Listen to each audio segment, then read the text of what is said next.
తారక రామారావు గారికి 4 పేజీల లెటర్ రాశారు. 3 కుర్చీలు వేసిన కేసీఆర్, కేటీఆర్, హరీష్ రావు. ఇందులో తర్వాత నేను వీళ్ళందరికీ నా వాట్సాప్ ద్వారా ముగ్గురికి, కేసీఆర్కు, కేటీఆర్కు, హరీష్ రావుకు ఉదయము ప్రెస్ మీట్లో ఉదయం 11 గంటలకే పంపించాను. దానికి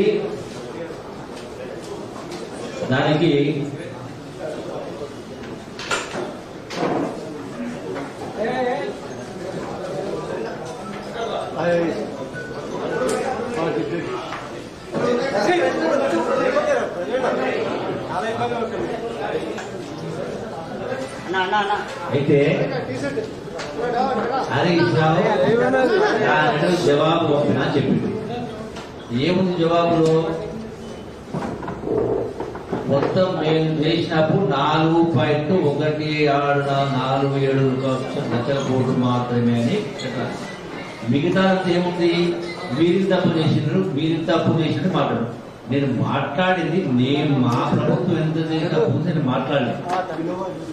మీరేదైతే 10 సంవత్సరాల కాలంలో కేటీఆర్ ఏమో 3.5 లక్షల కోట్లని, హరీష్ రావు ఏమో 4.17 లక్షల కోట్లని పంపింది.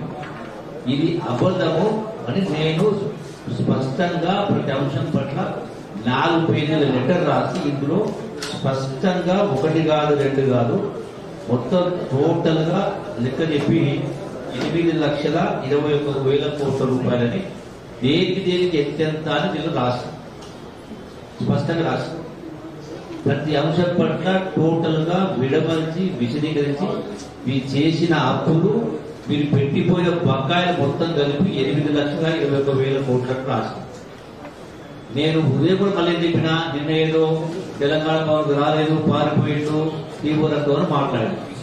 మా ఇంట వంట లేదు, నేను ఎక్కడ కూడా ఏ విషయంలో కాంప్రమైజ్ కాదు అని చెప్పి ఉదయం 11 నేను నా దానికి కట్టుబడి ఉన్నా. సాయంకాలం 4 గంటలకు ఇదే ప్రెస్ క్లబ్ లో ఇక్కడికి రమ్మని ఆహ్వానించాను. ఎందుకు రాలేదని అడుగుతున్నాను.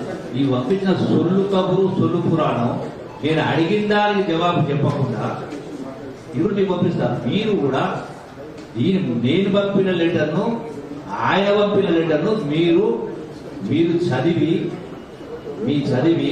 దీనిపైన మీ విశ్లేషణ రాయండి. నేను అడిగిన దానికి సమాధానం చెప్పకుండా దాటేసి మేము 4.17 లక్షల కోట్లు అంటే నేను ఎప్పుడెప్పుడు దేనికి ఎంత రాసినప్పుడు దానికి అదే విధంగా సమాధానం రాయాలి కదా. ఈ ప్రశ్నకు జవాబు అంటే ఇది ఫెయిల్ అయినట్ట, పాస్ అయినట్ట అని నేను అడిగింది ఏంటి, మీరు జవాబు ఇచ్చింది ఏంటి?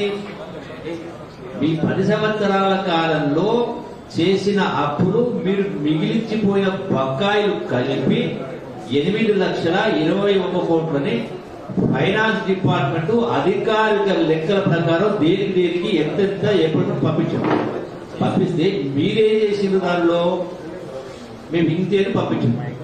అయితే మీరు కార్పొరేషన్ ద్వారా తీసుకున్న అప్పును ఇది మా ప్రభుత్వం చెయ్యలేదని మళ్ళీ చెప్తే, మీరు కార్పొరేషన్ దేని తీసుకున్నారు? కాళేశ్వరం కార్పొరేషన్ మీద అప్పు తీసుకున్నారు. కాళేశ్వరం కార్పొరేషన్ పైన ఏం చేసింది? కాళేశ్వరం అప్పు తీసుకుని కాళేశ్వరమో పాలన ఇరిగేషన్ ప్రాజెక్టు కట్టింది. ప్రభుత్వం అప్పు కట్టదు, కాళేశ్వరం ప్రాజెక్ట్ కార్పొరేషన్ కట్టదు అంటారు. కాళేశ్వరం కార్పొరేషన్ ఆదాయం ఎక్కడిది? కాళేశ్వరం కార్పొరేషన్ ప్రాజెక్టు కట్టించింది అంటే ఆ ఆదాయం ప్రజల నుంచి, రైతుల నుంచి ఆ డబ్బులు వసూలు చేస్తారని అడిగిన. దానికి సమాధానం లేదు. సమాధానమే దీనికి మాట్లాడలేదు. అట్లాగే మంచినీటికి సంబంధించి మిషన్ భగీరథ పైన సుమారుగా 40,000 కోట్ల రూపాయలు అప్రాక్సిమేట్లీ సబ్జెక్ట్ కరెక్షన్. ఈ యొక్క మిషన్ భగీరథ తీసుకున్న అప్పు పైసలు ఎవరు కడతారు? ప్రభుత్వం కాదా? మీరు కట్టారు కదా.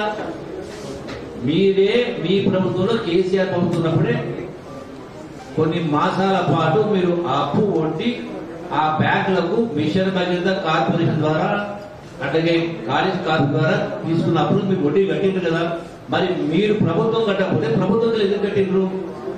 నేను ఇవన్నీ కూడా వరుసగా పూజకొచ్చినట్టుగా నేను రాసిన, ఇవన్నీ కూడా మీకు అన్ని పత్రికల వాళ్లకు నేను ఈ యొక్క లెటర్స్ కూడా ఇచ్చిన, నేను దాచిపెట్టాలని ఇచ్చిన కదా.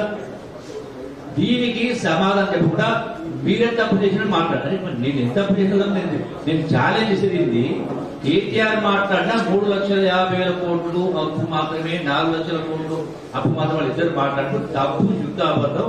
అది కాదు, మీ అప్పు బకాయిలు కలిపి 8,20,000 కోట్లని వీళ్ళు ప్రతి అంకె అక్షరం లేదు. దేనికి ఎంత ఉంది 4 పేజీలు రాసిన దానికి ఈయన ఒక పేజీ ఒక పేజీ జవాబు పంపి మేము 4,17,000 కోట్ల అప్పు చేసినాం, మీరెంత అప్పు చేసిండ్రు అని మాట్లాడుతున్నారు. నేను ఎంత చేసింది మా ప్రభుత్వం చేసి నేను మాట్లాడలేదే, నేను చాలా చేసిన దానిపైన కాదు కదా. అట్లాగే ఈ ప్రభుత్వం కూడా 2,08,681 కోట్ల రూపాయలు వడ్డీ కట్టింది. ఈ ప్రభుత్వం వచ్చిన తర్వాత, కాంగ్రెస్ ప్రభుత్వం వచ్చిన తర్వాత 2,08,681 కోట్ల రూపాయలు వడ్డీ కట్టింది. అంటే 2,000 ఏళ్ళు తీసుకున్నప్పుడే వడ్డీ కట్టిందా ఈ ప్రభుత్వం? అంటే అందుకే పలాయనవాదము, పొడుగు మాటలు, లావు మాటలు, 6 ఫీట్ల మాటలు కాదు మాట్లాడాల్సింది.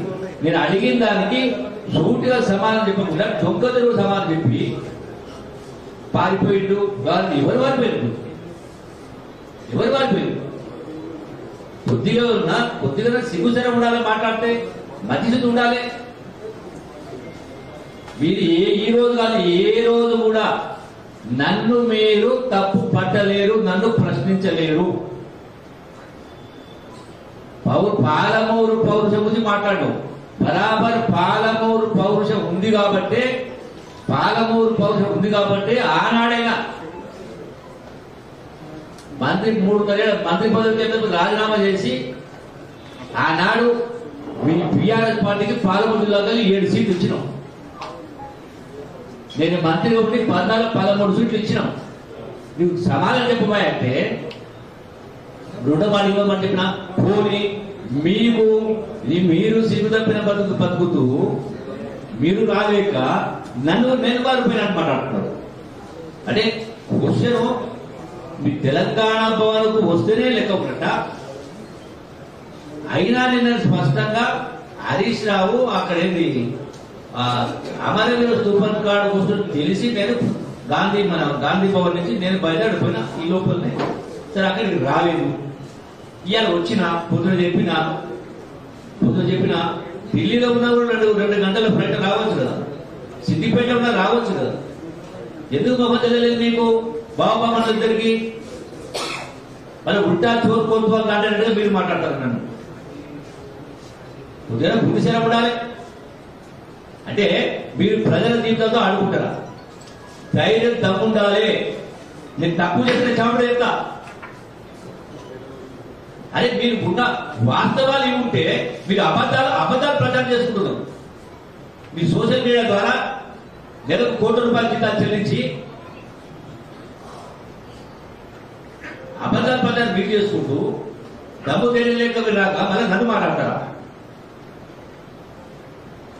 నేను చెప్పిన ఇప్పటికంటే కట్టుబడి నాన్న పోనీ ఇప్పుడు రాసినావు కదా, 4 లక్షల రాసినావు కదా, మరి నేను సమాధానం రాయలే. నేను రాసిన కదా, నేను రాజీనామా కట్టుబడినాను. ఈ 4.17 లక్షల కోట్లు అన్నావు కదా, కేటీఆర్ 3.5 కోట్లు కదా.